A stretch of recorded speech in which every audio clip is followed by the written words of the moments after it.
सतत चली नरी। जय श्री हित हरिवंश हंस कलगामिनी।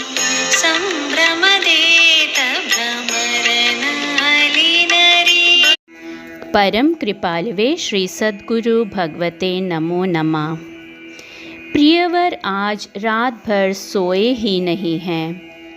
सखियां प्रियवर का जागरण करवाकर उन्हें मंगल कुंज की ओर ले जा रही हैं।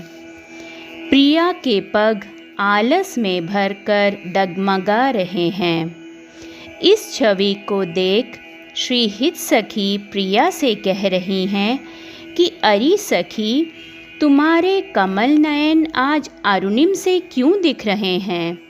रात्रि जागरण के कारण देखो ये कैसे आलस में भर गए हैं, पर फिर भी किसी के मिलन से यह गौरव से गर्वित भी हो रहे हैं।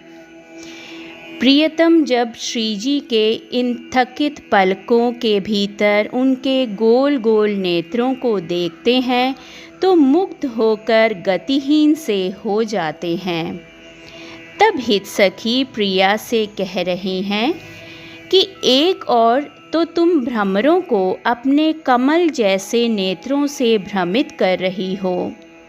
जब भ्रमर श्रीजी के इन गोल गोल नेत्रों को देखते हैं तो उन्हें कमल का भ्रम होने लग जाता है और वह इस सुंदर कमल पुष्प का रसपान करने के लिए बार बार श्रीजी के निकट आ रहे हैं।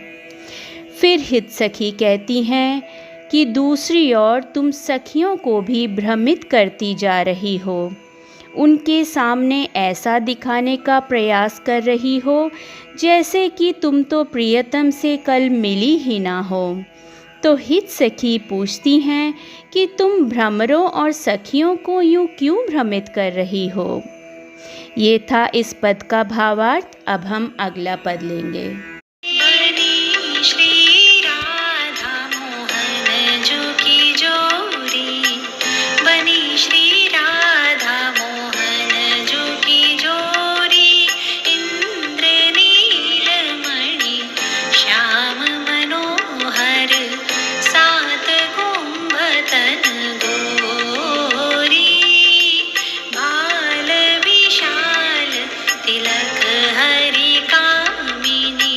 चिकुर चंद्र बिच रोरी। गजनायक प्रभु चाल गयंदनी। गति वृषभानु किशोरी। नील निचोल जुवती मोहन पट। पीत अरुण सिर घोरी। हित हरिवंश रसिक राधापति। सुरत रंग में बोरी। इस पद में श्री प्रिया प्रियतम के श्रृंगार का वर्णन आया है। वृंदावन के मध्य भाग में एक अत्यंत सुंदर निकुंज भवन है। इसके भीतर मणियों से खचित एक सिंहासन रखा हुआ है।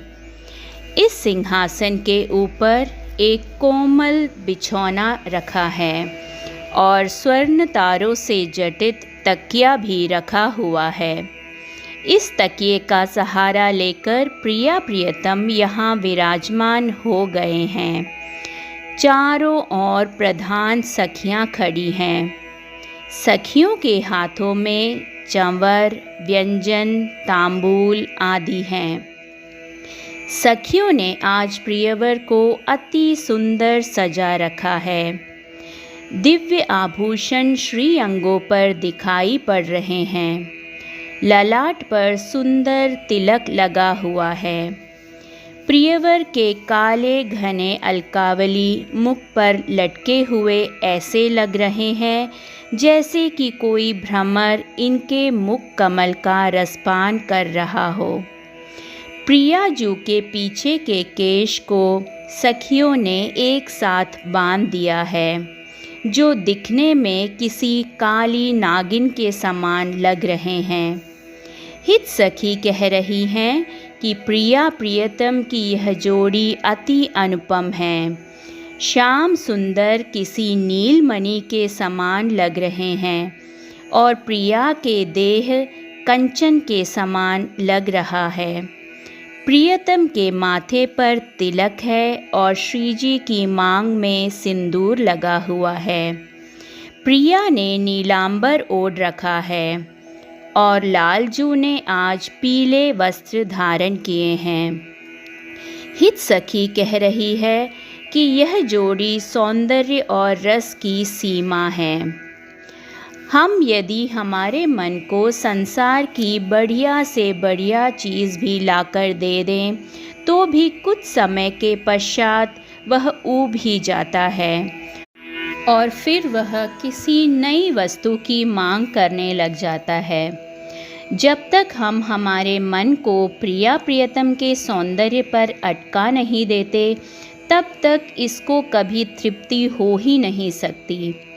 एक बार यदि यह प्रिया प्रियतम में अटक जाए तो फिर यह हमारे प्रयास करने पर भी वहाँ से कभी नहीं हटेगा।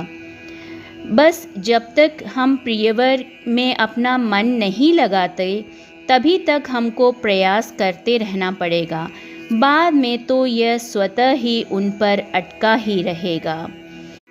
ये था इस पद का सुंदर सा भावार्थ। अगले पद के साथ जल्द ही मिलेंगे। तब तक के लिए जय श्री राधे, जय श्री राधे।